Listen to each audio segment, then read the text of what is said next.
ಉತ್ತೇಜಿಸಿದರೆ ಇದೇನು ಬೇಕಾಗಿಲ್ಲ, ಫಾರ್ಮಲ್ ಆಗಿ ಬೇಕಾಗಿಲ್ಲ, ಶುರು ಮಾಡಿ ಸ್ವಾಗತ ವಂದನಾರ್ಪಣೆ ಬೇಡ. ನಮೋ ಬುದ್ಧಾಯ. ಪೂಜ್ಯ ಭಿಕ್ಕು ಸಂಘಕ್ಕೆ ನಮನಗಳು ಮತ್ತು ಇಲ್ಲಿ ನೆರೆದಿರುವ ಎಲ್ಲ ಮಾಧ್ಯಮ ಮಿತ್ರರಿಗೂ ಬುದ್ಧ ಧಮ್ಮ ಸಂಘದ ಶುಭ ಹಾರೈಕೆಗಳು.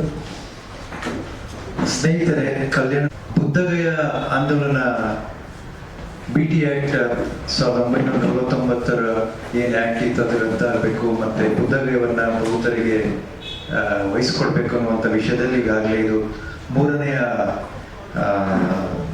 ಪ್ರೆಸ್ ಮೀಟ್ ಮಾಡ್ತಾ ಇದ್ದೀವಿ. ಈ ಸಂದರ್ಭದಲ್ಲಿ ಇದೇ ತಿಂಗಳು 12, 13, 14ನೇ ತಾರೀಕು 3 ದಿನಗಳ ಕಾಲ ದೆಹಲಿಯಲ್ಲಿ ಇರುವ ರಾಮಲೀಲಾ ಮೈದಾನದಲ್ಲಿ ಬಹುದೊಡ್ಡ ಆಂದೋಲನ ಕಾರ್ಯಕ್ರಮಕ್ಕೆ ಆಯೋಜನೆ ಮಾಡ್ತಾ ಇದ್ದೀವಿ. ಆದರೆ ಸುಮಾರು 2 ಲಕ್ಷ ಜನರವರೆಗೂ ಸೇರೋ ಸಾಧ್ಯತೆ ಇದೆ.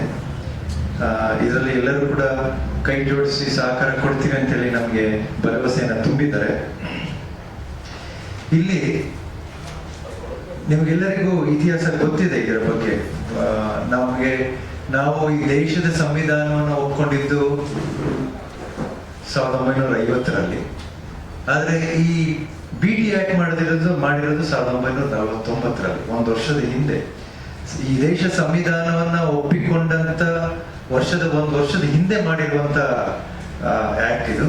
ಇದರಲ್ಲಿ ಬೌದ್ಧರಿಗೆ ಪ್ರಾಶಸ್ತ್ಯ ಕೊಡಬೇಕು, ಬೌದ್ಧರಿಗೆ ವಹಿಸ್ಕೊಡ್ಬೇಕು ಅನ್ನುವಂಥ ವಿಷಯವನ್ನ ಮುಂದಿಟ್ಕೊಂಡು ನಾವು ಸುಮಾರು 2 ಲಕ್ಷ ಜನ ಸೇರುವ ಸಾಧ್ಯತೆ ಇದೆ ರಾಮಲೀಲಾ ಮೈದಾನದಲ್ಲಿ. ಜೊತೆಗೆ ಅಲ್ಲೇ ಇರುವ ಜಂತರ್ ಮಂತರ್ನಲ್ಲೂ ಕೂಡ ನಾವು ಆಂದೋಲನ ಪ್ರಾರಂಭ ಮಾಡ್ತಿದ್ದೇವೆ.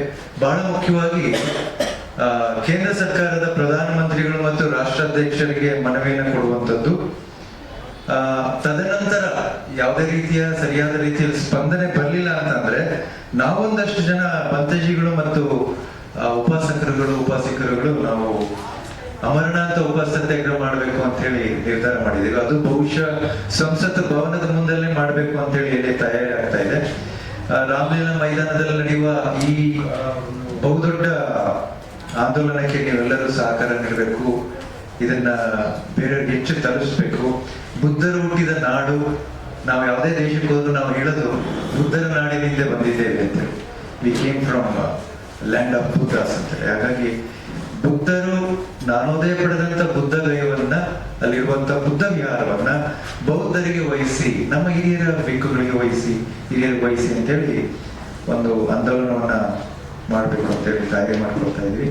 ನಿಮ್ಮಲ್ಲಿ ಮನವಿ ಏನಂತಂದ್ರೆ ಈ ವಿಷಯವನ್ನ ಹೆಚ್ಚು ಜನಗಳಿಗೆ ತಲುಪಿಸಿ, ಮಾಧ್ಯಮದ ಮೂಲಕ ಈ ವಿಷಯನ ಹೆಚ್ಚು ಜನರಿಗೆ ತಲುಪಿಸಿ ನಮಗೆ ನಿಮ್ಮ ಕಡೆಯಿಂದ ನಮ್ಮ ಈ ಒಂದು ಆಂದೋಲನಕ್ಕೆ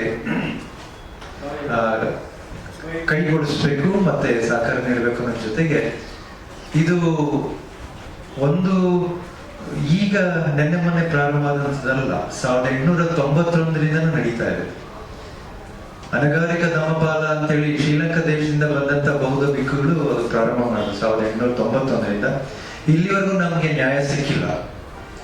ಇದು ನಮ್ಮ ಅಂತಿಮ ಹೋರಾಟ. ಇದರಲ್ಲಿ ಬೌದ್ಧ ಭಿಕ್ಕುಗಳು ನಾವು ಒಂದಷ್ಟು ಜನ ತೀರ್ಮಾನ ಮಾಡಿದ್ದೇವೆ, ಬುದ್ಧ ವಿಹಾರ ಬೌದ್ಧರಿಗೆ ಸೇರಬೇಕು ಅನ್ನುವಂಥದ್ದು. ಯಾಕಂದ್ರೆ 130 ವರ್ಷಗಳ ಇತಿಹಾಸ ಇರುವಂತ ಹೋರಾಟ. ನಾವು ಎಷ್ಟು ವರ್ಷಗಳ ಮುಂದೆ ಬರ್ತಾ ಇರೋದು. ಹಾಗಾಗಿ ನಾವು ಸತ್ಯಾಗ್ರಹ, ಉಪ ಸತ್ಯಾಗ್ರಹ ಮಾಡಿ ಇದನ್ನ ಹೇಗಾದ್ರೂ ಮಾಡಿ ಬೌದ್ಧರಿಗೆ ಇದನ್ನ ಕೊಡಿ ಅಂತ ಹೇಳಿ ಕೇಳುವಂಥದ್ದು. ಯಾಕಂದ್ರೆ ಯಾವುದೇ ಧರ್ಮ, ಎಂಥದೇ ಧರ್ಮ ಇರಲಿ, ಯಾವುದೇ ಧರ್ಮ ಇದ್ರೂ ಕೂಡ ನಾವು ಗೌರವಿಸ್ತೀವಿ. ಅವರವರೇ ಧರ್ಮದ ಕೇಂದ್ರಗಳನ್ನ ಅವರವರಿಗೆ ವಹಿಸಿದೆ ಈ ಸರ್ಕಾರ. ಈಗಾಗಲೇ ನೋಡಿದ್ದೀರಿ, ಹೆಚ್ಚಿನ ದೇವಾಲಯಗಳು, ಚರ್ಚ್ಗಳು, ಮಸೀದಿಗಳು ಎಲ್ಲದಕ್ಕೂ ಅವರವರಿಗೆ ವಹಿಸಿದ್ದಾರೆ.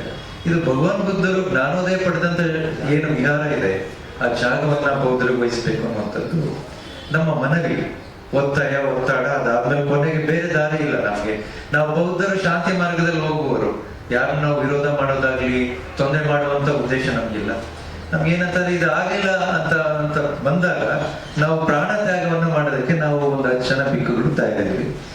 ಬೇರೆ ದಾರಿ ಇಲ್ಲ ನಮಗೆ. 130 ವರ್ಷ ಇತಿಹಾಸ ಇರುವ ಈ ಹೋರಾಟಕ್ಕೆ 130 ವರ್ಷ ಆದ್ರೂ ಇದಕ್ಕೆ ನ್ಯಾಯ ಸಿಕ್ಕಿಲ್ಲ ಅಂತಂದ್ರೆ ನಮ್ಮ ಅಂತಿಮ ಹೋರಾಟ ಅದೊಂದೇ. ಯಾಕಂದ್ರೆ ಭಗವದ್ ಬುದ್ಧರ ಕಾಲದಿಂದ, ಸಾಮ್ರಾಟ್ ಅಶೋಕರ ಕಾಲದಿಂದಲೂ ಯಾವ್ದಾದ್ರು ಕೆಲಸ ಆಗ್ಲೇಬೇಕು ಅಂದಾಗ ಬೌದ್ಧ ಭಿಕ್ಕುಗಳು ಹಠ ಹಿಡಿದಂತ ಎಲ್ಲ ನಿದರ್ಶನಗಳಿದೆ.